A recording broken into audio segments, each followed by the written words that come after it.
Les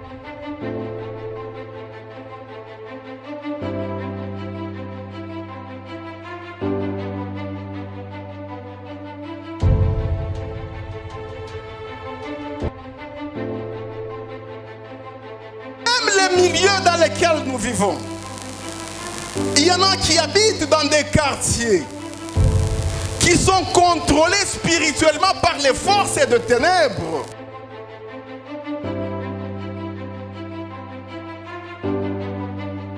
Il est écrit, Seigneur, que tu leur as envoyé ta parole et ta parole les a guéris.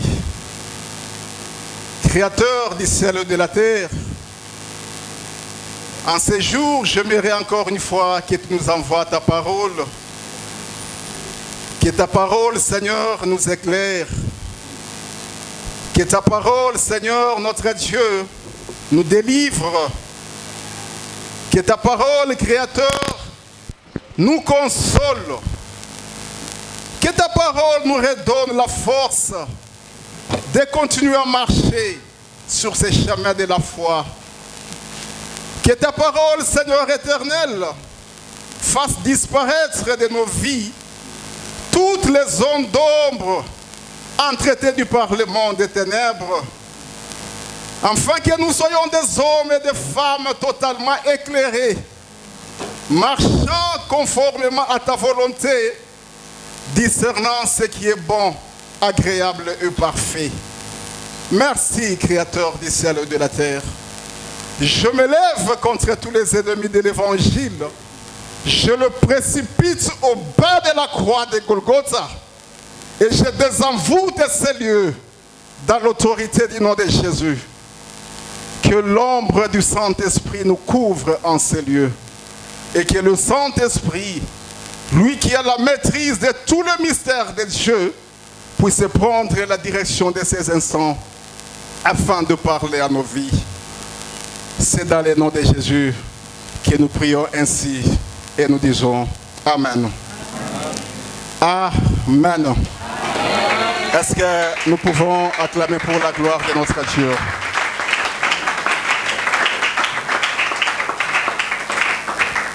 Je salue l'Église au nom de Jésus.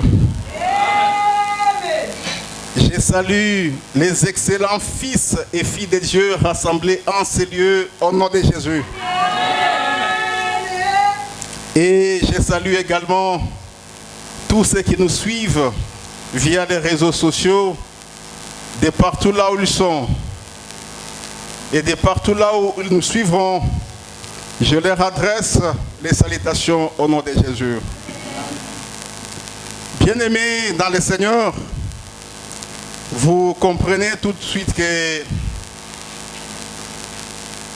nous sommes en train d'évoluer dans une dynamique qui nous impose certaines modifications dans notre manière de travailler. Parce que le message que nous adressons au peuple de Dieu, il est adressé simultanément à deux types d'auditoires. Il y a le premier auditoire que vous êtes et le deuxième auditoire qui est un auditoire virtuel que nous sommes en train d'atteindre par la magie de la technologie grâce au génie de nos bien-aimés qui sont dans la presse de la Cité de Gloire. D'ailleurs, c'est ici l'occasion pour moi de saluer le bien-aimé Figra et toute son équipe pour ce travail de qualité qu'ils sont en train d'abattre. Parce que vous vous en doutez, nos programmes sont suivis par des dizaines et des centaines de gens à travers le monde. Et cela, c'est grâce au génie de nos bien-aimés qui déploient leur intelligence et qui ne tarissent pas d'imagination pour améliorer le travail qu'ils font pour Dieu. Qu'ils trouvent ici l'expression de notre reconnaissance Et je pense que pour les encourager, l'Assemblée peut acclamer pour la gloire de Dieu.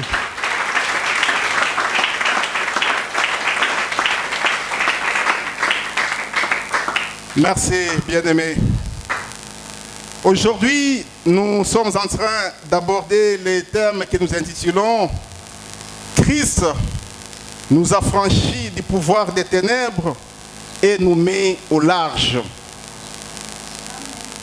Christ nous a franchis du pouvoir des ténèbres et nous met au large.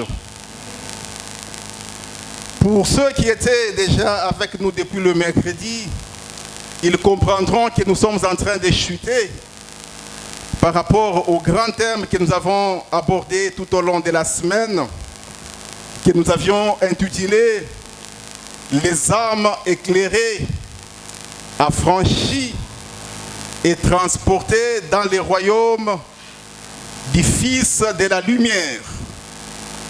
Amen. Alléluia. Est-ce qu'on est ensemble? Amen. Je vais vous demander de me prêter vos oreilles. Parce que des fois, on ne saura pas descendre trop bas. Et on fera aussi un effort pour ne pas monter beaucoup plus. Mais on va naviguer dans les justes milieux pour être à la hauteur de rencontrer tous ceux qui nous suivent. Et vous comprenez que nous serons aussi quelque part contraints par les temps et nous ne serons pas obligés de récapituler parce que nous devons obéir à la contrainte des temps. Amen. Alors, je disais que quand nous avions dit les âmes éclairées, affranchies et transportées dans les royaumes du Fils des Lumières, nous avions voulu faire comprendre aux enfants de Dieu que certes, nous sommes en tant que fils et filles de Dieu, les héritiers de notre Père. Nous sommes les héritiers de toutes les promesses de Dieu. Et en notre faveur, Dieu a réservé un plan merveilleux, un plan de bonheur qui est attaché à nos vies. Et l'héritage qui est le nôtre, nous le recevons de la part d'un Dieu qui est pour nous un Père. Alléluia. Regardez à côté de vous s'il y a quelqu'un qui dort, vous les réveillez. Je disais que nous sommes les héritiers de la part d'un Dieu qui pour nous constitue un Père responsable.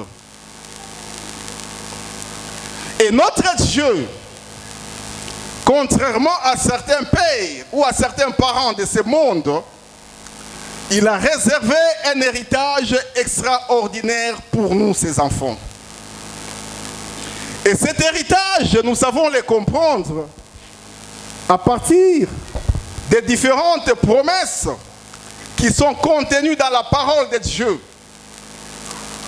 Et cet héritage, nous savons saisir son contenu à partir de certaines autres promesses que Dieu a eu à nous faire personnellement. Nous disons Amen. Amen. Alors, mes bien-aimés, suivez-moi bien. Cet héritage-là, nous ne pouvons pas entrer en sa possession si nous ne remplissons pas un certain nombre de conditions à notre niveau. Tout simplement parce que notre Dieu, ce qu'il a fait en disposant pour nous cet héritage, il nous a tout simplement rendus éligibles à ce cet héritage-là. Il a tout simplement mis cet héritage à notre portée. De telle sorte que si nous nous comportons en conséquence, nous allons certainement entrer en possession de cet héritage. Mais si nous ne nous comportons pas en conséquence, ou encore, si nous ne jouons pas notre partition, cet héritage risque de rester pour nous comme des lettres mortes que nous pouvons saluer de loin, comme les enfants d'Israël ont eu à les saluer dans le désert. Amen. Amen. Et nous avions dit ceci. Par rapport à l'acquisition de cet héritage, nous devons travailler nos vies à 3 niveaux. Le premier niveau, c'était le niveau de la lumière qui doit agir dans nos vies. Voilà pourquoi nous avions parlé des âmes éclairées. Et le deuxième niveau, c'est le niveau qui concerne la délivrance par laquelle nous devons passer. Pourquoi? Parce que si nous ne passons pas par la délivrance, nous devons retenir qu'il n'y a pas d'héritage pour quelqu'un qui est esclave. Autant il n'y a pas d'héritage en dehors de la lumière, comme nous l'avions vu en semaine, autant aussi il n'y a pas d'héritage pour un esclave. Alléluia. Et troisièmement, pour que nous puissions entrer dans notre héritage, il est plus qu'important que Dieu, notre Père, puisse mettre nos vies au large. C'est ce que Paul a désigné en parlant d'être transportés, que nos âmes soient transportées pour être amenées dans le royaume de son Fils de lumière. Dans la pratique, il faut que nos vies soient mises au large par rapport à nos ennemis, par rapport aux influences des ténèbres.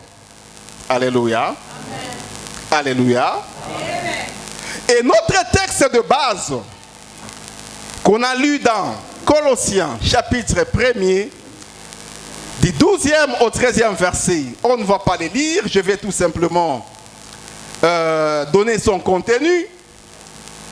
Paul est en train d'exhorter le peuple des Colosses en leur demandant de rendre grâce à Dieu qui les a rendus capables d'avoir part à l'héritage des saints dans la lumière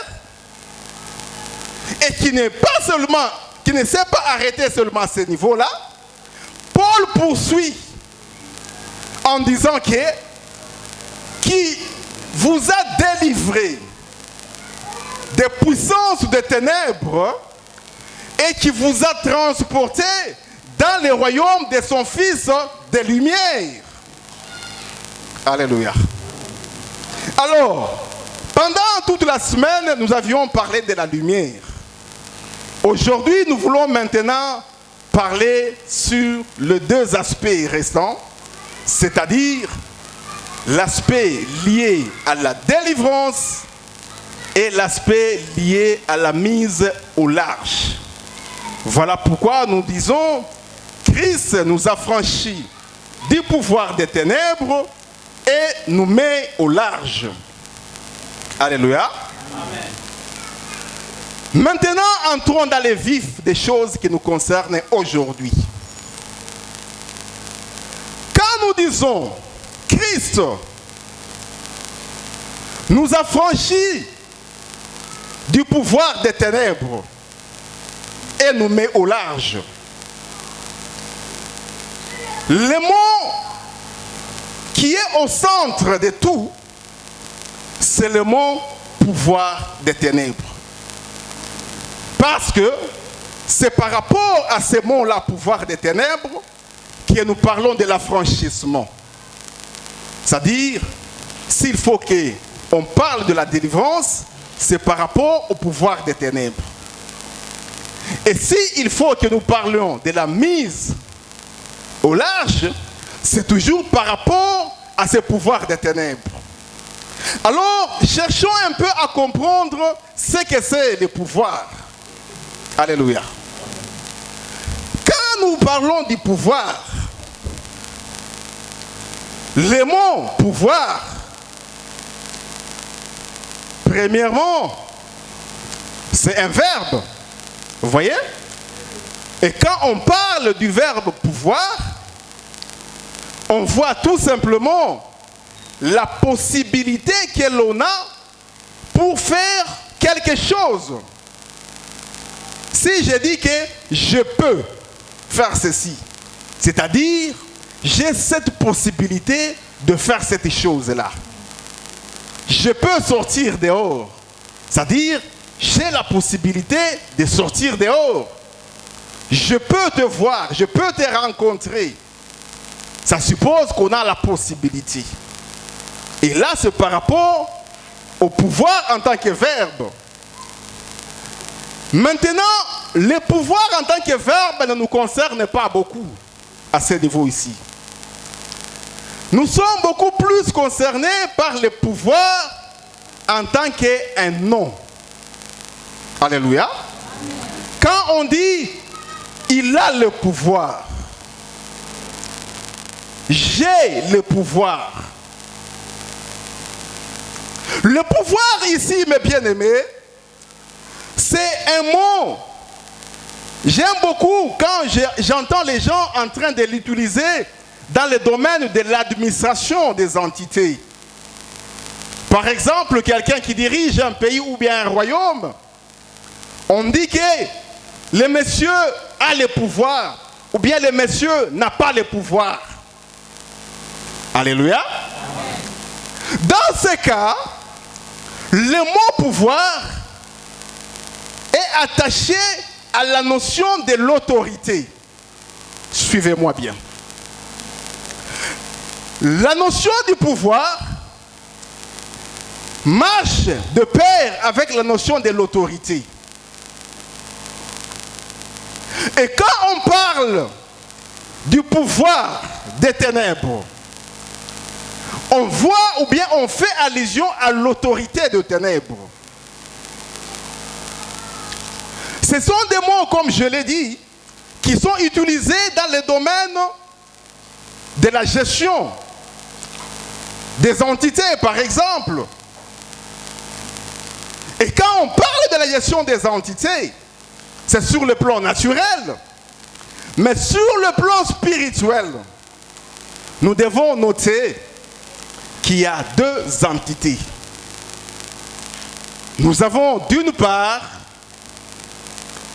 le royaume des lumières, qui est le royaume de Dieu, et d'autre part, nous avons le royaume des ténèbres, là où règne le diable et les forces négatives.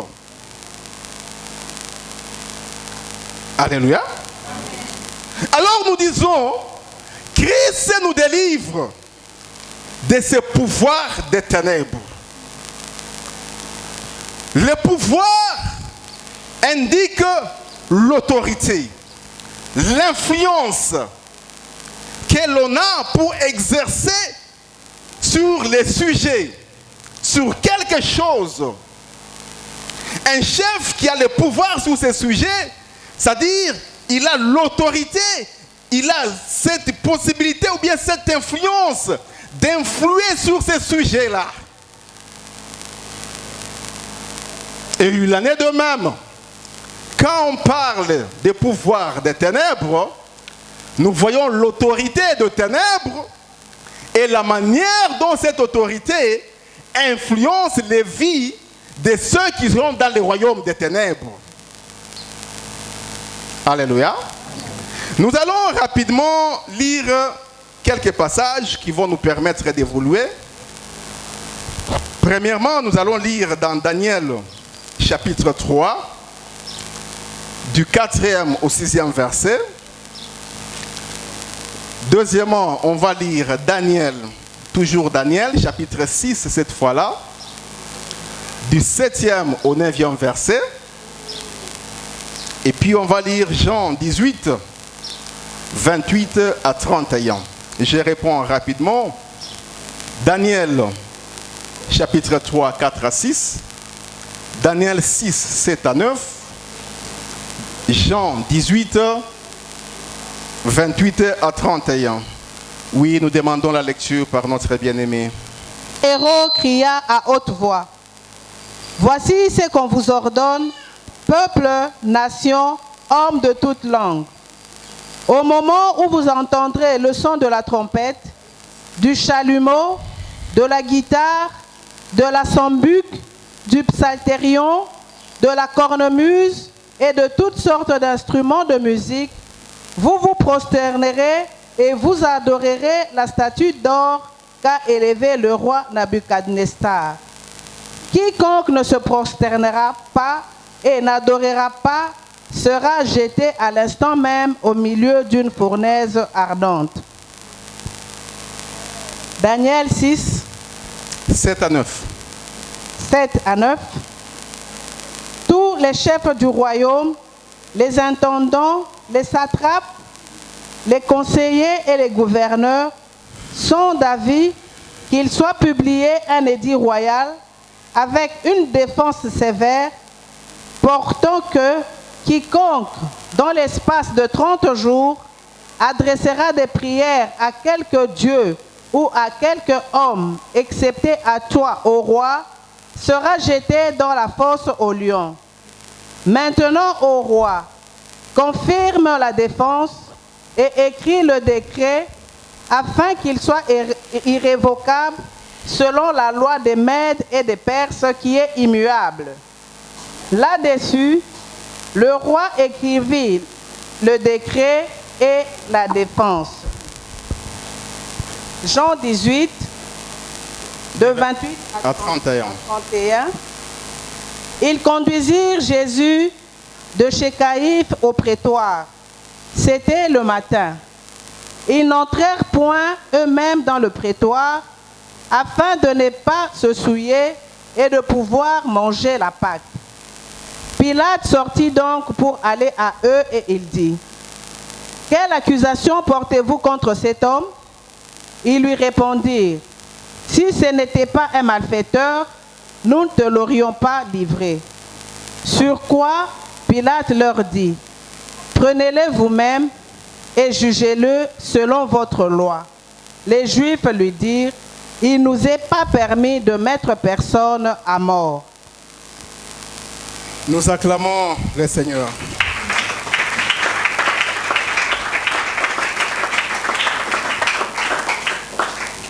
Nalingi église epesanga matoi. Peut-être que beaucoup de frères azolobakara na français. Toko sangi samuke to salamo équilibre. Amen, non? Amen. Mais bien aimé, tozolobela lolenge Yesu Kristu azo kangola biso kolongola biso nanguya ya molili pe lolenge azo tia biso musika na banguna na biso. Nous disons amen. Amen. Awa toti kolanda lecture ya parole de Dieu. On nous a lu les deux premiers textes dans le livre de Daniel. Et là, on est en train de parler sur l'histoire d'un roi païen. Je vais dire à l'église d'emblée que dans la Bible, lorsque on parle sur certaines mauvaises actions qui étaient commises par des rois païens sur la population, on a toujours assimilé ces actions-là à celles que le diable fait pour maltraiter ceux qui sont sous son autorité. Nous disons amen. Et ici, la Bible nous parle de l'histoire d'un roi païen Nebuchadnezzar, qui avait pratiquement établi son autorité sur des peuples, sur des langues, sur des familles dans son royaume. Et à partir du pouvoir qu'il s'était érigé sur ces sujets, Nebuchadnezzar était capable d'éditer des lois, et lesquelles lois devaient s'imposer à tous ceux qui étaient dans son royaume. Et là, je vais tout de suite dire ceci. Nous, en tant qu'enfants de Dieu, nous ne vivons pas comme des électrons libres dans ce monde. Nous faisons partie de familles dans lesquelles nous sommes ici. Nous sommes ici de nos tribus, de nos clans. Et nous sommes ici d'un peuple qui est identifié en tant que tel. La grande vérité sur le plan spirituel, c'est que dans tout ce qui existe sous le soleil, il y a deux types d'autorités qui s'exercent. Soit c'est l'autorité de Dieu qui est en train de s'exercer quelque part, soit c'est l'autorité des ténèbres ou du diable qui est en train de s'exercer quelque part. Et souvent, dans la plupart des cas, les familles dans lesquelles nous sommes issus, elles sont contrôlées par le monde des ténèbres. Il y a des pouvoirs occultes qui ont eu à s'imposer sur ces familles, sur ces tribus, à imposer leurs lois, de telle sorte que le fait pour vous de faire partie de cette entité-là vous expose directement à subir l'influence de ces lois. Au-delà même de nos familles d'appartenance, même les milieux dans lesquels nous vivons, il y en a qui habitent dans des quartiers qui sont contrôlés spirituellement par les forces de ténèbres. Et ces forces dictent leurs lois en imposant un train de vie aux habitants de ces quartiers. C'est par là que vous voyez, on vous dira par exemple que dans le quartier Wana, bana basi baba la quartier, batiaka bango kaka bazemi. Quand vous êtes dans ce milieu-là, que vous le vouliez ou pas, cette influence des ténèbres est en train de s'exercer sur vous. Et vous ne pouvez avoir la vie sauve que lorsque il arrive à Dieu de vous accorder sa délivrance, ou lorsqu'il arrive à Dieu de vous mettre au large par rapport à ces influences des ténèbres. Nous disons Amen. Amen. Maintenant, mes bien-aimés, dans le premier texte, le roi a mis une loi. Il a instauré une loi qui devait imposer l'idolâtrie à tous les habitants de son royaume. Et quiconque devait se soustraire était réservé. Alléluia. Vous savez, mes bien-aimés, quand vous voyez des familles qui sont contrôlées par des coutumes, par des totems, dès lors que quelqu'un, on vous dit par exemple que dans cette famille-là, moi si Akolia Nyokate, voyez-vous, une fois qu'il arrive à une femme de manger le serpent, elle va subir une sanction lui imposée par cette autorité spirituelle qui a édicté cette loi-là. Mais une personne qui ne fait pas partie de cette famille, une femme qui n'appartient pas à cette coutume-là, son Ce qui allie nyoka et comme ça là est loko mon côté. Voyez-vous? Donc vous comprenez que cette loi s'impose au sujet et puis elle les sanctionne même. Au-delà de cette loi qui a été instaurée au chapitre 3, nous voyons encore au chapitre 6 d'autres lois. Et nous avions dit que ces lois-là, ou bien cette autorité-là, qui est l'image du diable, dès lors qu'elle s'installe sur les habitants, sur une communauté, sur une famille, sur une tribu, elle ne fait que commettre des dégâts. Et les actions du diable, si nous pouvons les résumer, premièrement, c'est la destruction.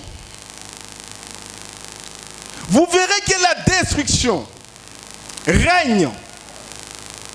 Parce qu'il est écrit que le diable, sa mission, c'est détruire, voler, tuer. Et quand on tue, c'est le cas extrême de la destruction. Nous avions dit, les actions se manifestent par la destruction. Il y a les envoûtements, les aveuglements spirituels. Vous verrez des gens qui sont incapables de comprendre les réalités de la vie et qu'ils agissent comme par enchantement, par envoûtement. Mais ils pensent que c'est ce qui est normal, alors qu'en réalité, c'est un esprit qui les pousse à faire ça. Vous verrez que le diable amène la servitude. Le diable amène des réclamations des ténèbres qui empêchent aux enfants de Dieu de s'écarter ou bien de s'éloigner de cette servitude dans laquelle le diable les a maintenus. Vous verrez que le diable amène des liens, il amène des lois établies. Alléluia. Alléluia. Maintenant, quand on parle des lois établies, mes bien-aimés, on parle de liens. On parle de toutes ces actions des ténèbres que nous venons d'énumérer. La première réaction, c'est qu'il y a des gens qui estiment qu'ils ne sont pas concernés par ça. Il y a des gens qui estiment que c'est pour les autres, ce n'est pas pour lui. Écoutez, bien-aimés, le travail ou bien le processus de la délivrance, c'est une réalité qui est attachée à la vie chrétienne. Et ce processus-là, quelqu'un peut le vivre même durant une grande partie de sa vie chrétienne. En train de faire face, en train de se délier, en train de sortir de toutes ces zones d'influence des ténèbres. Et vous verrez des gens en train de banaliser. Non, nous on est chrétiens, ça n'a rien à voir avec nous. Mais quand vous les observez, vous verrez que leur vie est en train de produire des signes qui caractérisent soit leur famille, soit leur tribu. Mais ils s'entêtent dans leur incrédulité.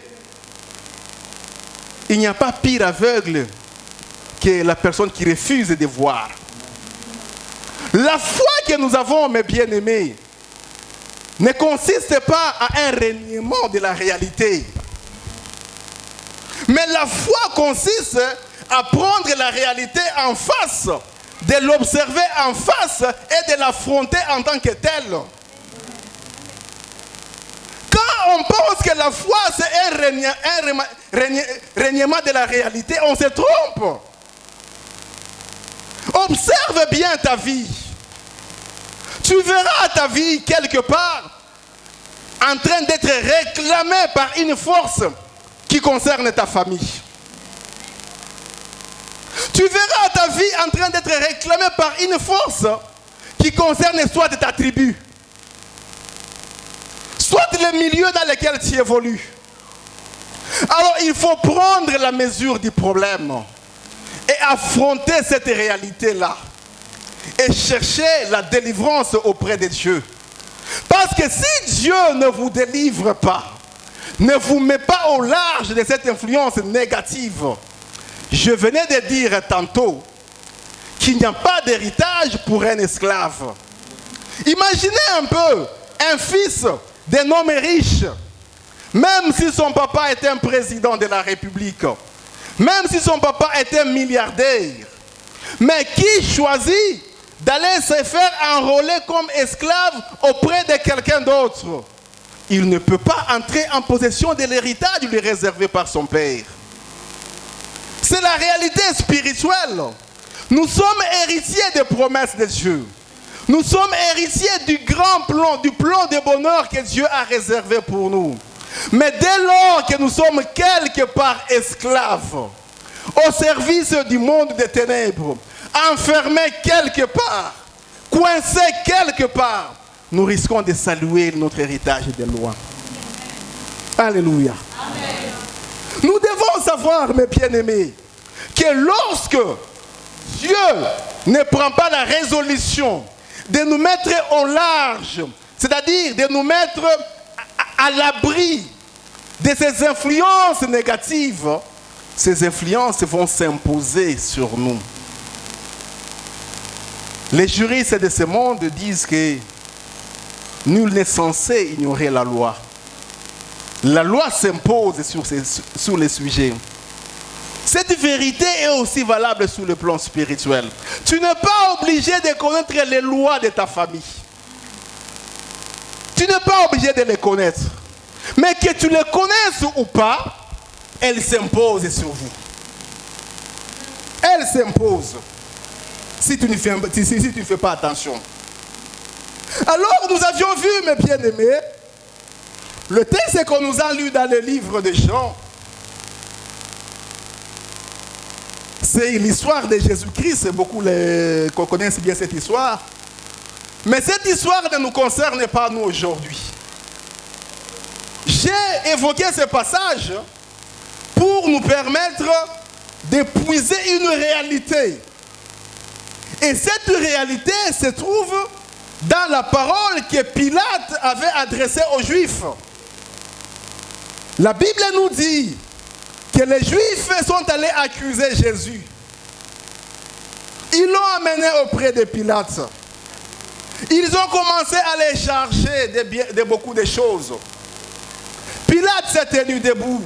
Il leur a demandé, qu'est-ce que vous reprochez à cet homme? Ils ont dit que non, c'est un malfaiteur. S'il n'était pas malfaiteur, on n'allait pas venir avec lui ici. Pilate a cherché à comprendre, il n'a pas compris. La conclusion de Pilate, c'est la réalité qui dirige ce monde. Pilate leur a dit, prenez-les, allez les juger selon votre loi. Alléluia. Nous sommes jugés par rapport à la réalité de ce monde conformément à nos lois. Sur le plan humain, comme sur le plan spirituel. Sur le plan humain, quand on est congolais, on est jugé conformément à la loi congolaise. Quand on est américain, on est jugé par rapport à la loi américaine. On ne peut pas juger un Belge conformément à la loi congolaise. Non. Alléluia. Cette réalité est aussi valable sur le plan spirituel. Quand on est de X familles, on est jugé conformément à la loi spirituelle qui régit cette famille. Quand on fait partie du royaume des ténèbres, on est jugé conformément à la loi spirituelle qui régit ces royaumes. Quand on fait partie du royaume des lumières, on est jugé conformément à la loi spirituelle qui régit ces royaumes. Alléluia. Amen. Alléluia. Amen. On te jugera sur base de la loi qui régit ta famille. Lorsqu'une loi qui est établie sur la famille lie les membres par rapport à une maladie, vous verrez que ça devient cyclique. Vous voyez? Lorsque le célibat lie une famille, vous verrez que ça devient cyclique. Lorsque X ou Y chose lie une communauté, vous verrez que ça devient cyclique. Sur le plan spirituel comme sur le plan humain. Alléluia. Alléluia. Alors, mes bien-aimés, la différence se matérialise au niveau, premièrement, de la délivrance que nous devons chercher auprès de Dieu. Prenons conscience.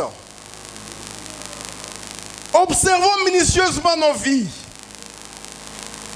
Est-ce que nous sommes esclaves quelque part? Est-ce que nous sommes emprisonnés quelque part? Est-ce qu'il y a une influence, une autorité des ténèbres qui s'exerce sur nous quelque part? Si tel est le cas, cherchons la délivrance auprès de notre Dieu.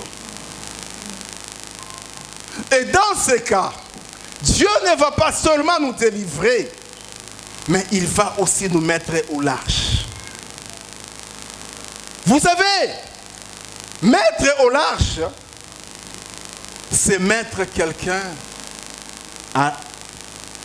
ou bien rendre quelqu'un inaccessible par rapport à cette influence négative qui cherche à vous contrôler. C'est ça, être mis au large. Et c'est la différence qui s'observe dans la vie des gens. Surtout aux hommes, on a na famille moko. Mais aux hommes, on a oyo, makambo ya coutume na bango ezo nyokola ye makasi. Oyo mususu azo sambela azo travailler bomo inaye, aux hommes ke biloko wana ezo se manifester na bomo inaye te. C'est-à-dire Dieu l'a mis au large. Dieu est en train de le mettre au large. Et cette mise au large est proportionnelle aux efforts que nous faisons pour travailler nos vies. Il y en a qui sont mis au large à 10%, à 20%, 30, 40, 50, 60, 70%. Selon qu'ils font des efforts pour travailler leur vie. Et ce sont ces efforts-là que nous devons continuer pendant notre vie chrétienne. On ne doit pas à un moment dire que non, c'est fini. Je suis totalement délivré. Non, il faut continuer à travailler ta vie pour que davantage Dieu te mette au large. Il y a eu des gens que Dieu a mis au large et les choses se sont manifestées dans leur vie. Quand vous lisez dans le livre d'Exode, chapitre 14, 19 à 20, pour ceux qui écrivent, écrivez. On parle des enfants d'Israël qui étaient mis au large par Dieu. Comment?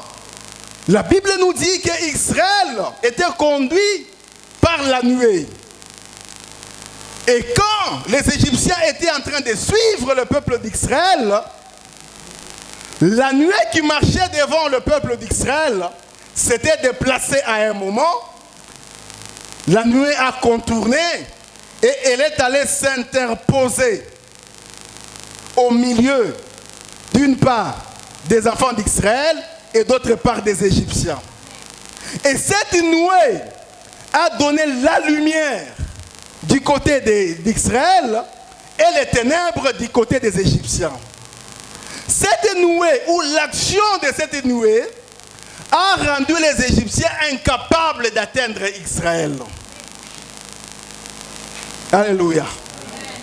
Notre Dieu, il est celui qui est capable de produire la lumière pour toi et les ténèbres pour tes ennemis.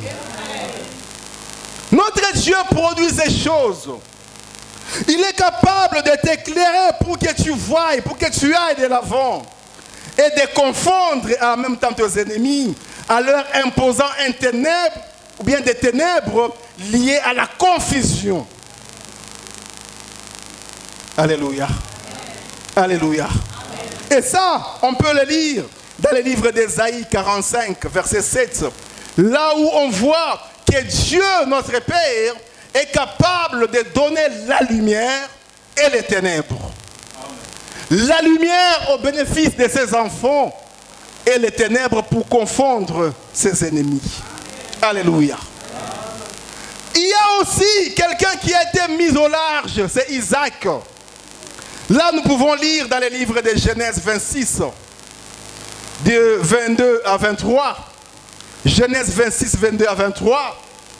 Là, nous voyons comment Dieu a mis Isaac au large par rapport à la vie matérielle, par rapport à la vie qui était liée à sa survie. Et c'est par l'entremise d'un puits, Bible et lobby, Isaac a d'autres timola mabulu, a timolia wa maya bololo ebimi, a timola wa maya bololo ebimi, ayeko timola bisika oyo maya kitoko ebimi. Bible et lobby que libulu wana etie vie naye au large. Il dit que l'Éternel a mis ma vie au large. Que Dieu mette la vie de quelqu'un au large aujourd'hui. Quelqu'un qui a beaucoup pleuré sur le plan matériel, sur le plan financier. Quelqu'un qui est coincé par la souffrance. Quelqu'un pour qui la vie est devenue amère. Que Dieu mette cette personne au large aujourd'hui. En lui donnant ce qui est nécessaire pour sa survie. En lui faisant reposer par rapport à la vie de la souffrance. Vous savez, mes bien-aimés, Israël s'est construit avec Salomon. Durant tous les règnes de David, Israël faisait la bataille. Et Israël n'a pas eu le temps de se construire. Mais c'est lorsque Salomon est venu que Dieu a mis Israël au large. Dieu a mis Israël en paix. Tous les ennemis, Dieu les a rendus incapables d'aller déranger Israël. Et c'est à ce moment-là que Israël s'est construit. Que Dieu mette la vie de quelqu'un au large par rapport à ses ennemis. Que Dieu mette les finances de quelqu'un au large par rapport aux destructeurs. Que Dieu mette la vie de quelqu'un au large par rapport à ceux qui désirent te détruire. Mais bien aimé, il y a quelqu'un d'autre. C'est l'enfant Jésus que Dieu avait mis au large.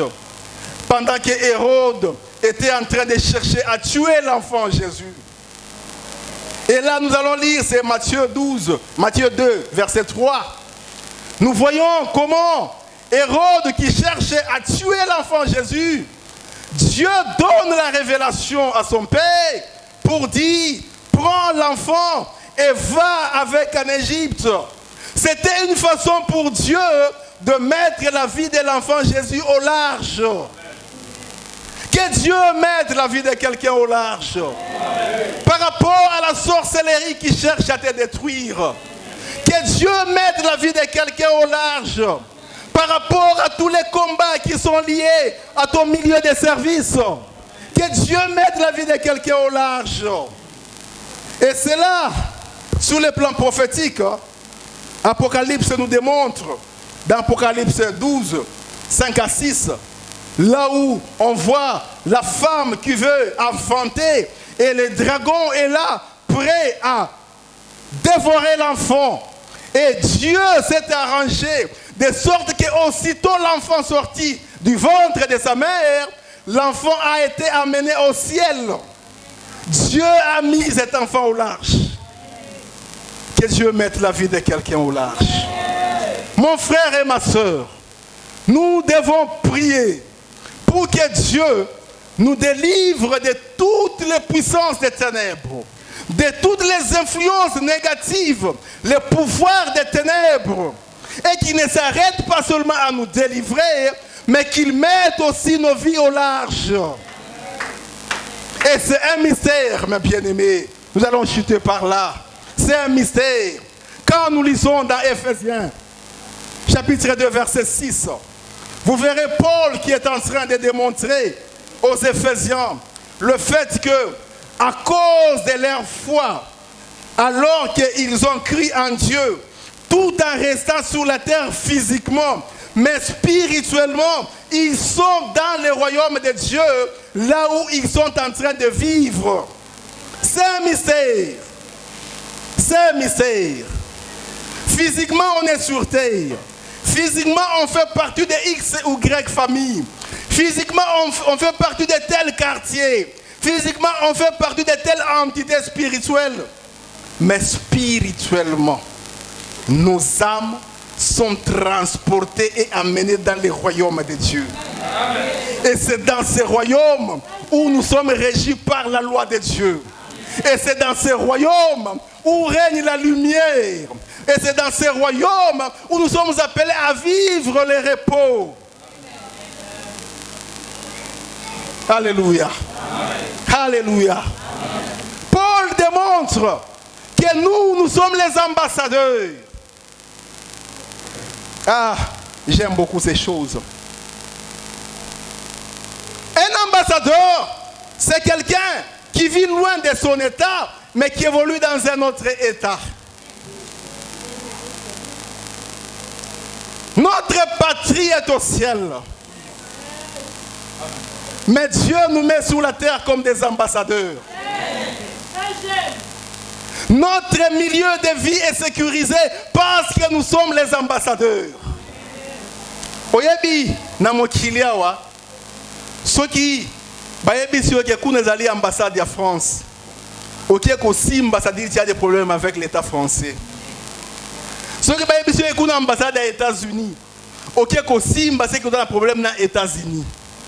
Parce que là se trouve leur ambassadeur. Je viens dire à quelqu'un que tu es l'ambassadeur de Christ. Je viens dire à quelqu'un que ta vie est mise au large parce que tu es ambassadeur de Christ. Et j'aime beaucoup parce que dans le milieu des ambassadeurs, il y a ceux-là qu'on appelle des ambassadeurs extraordinaires et plénipotentiaires. Mon frère, tu n'es pas n'importe quel ambassadeur. Demande à Dieu pour que tu deviennes un ambassadeur extraordinaire et plénipotentiaire. Un ambassadeur extraordinaire et plénipotentiaire, c'est un ambassadeur qui a le plein pouvoir de son pays. Qui a le plein pouvoir. Un ambassadeur ordinaire, il lui arrive de consulter son pays pour dire Président, mais là où je vais aller vous représenter, bon, qu'est-ce que je peux faire? Bon, si on me demandait ça, qu'est-ce que je vais dire? Mais c'est lui qui est plénipotent. C'est-à-dire, il a le plein pouvoir. Il va, il agit, et puis il dit, j'ai fait ceci. Il appelle le ciel. Parce qu'il est ambassadeur extraordinaire et plénipotentiaire. Est-ce qu'il y a quelqu'un qui est ambassadeur extraordinaire et plénipotentiaire en ces lieux? Que Dieu t'élève. Que Dieu te bénisse. Que Dieu te délivre. Que Dieu te mette au large. Que Dieu t'accorde du repos. Nous acclamons le Seigneur. Et j'ai remis la parole au pasteur.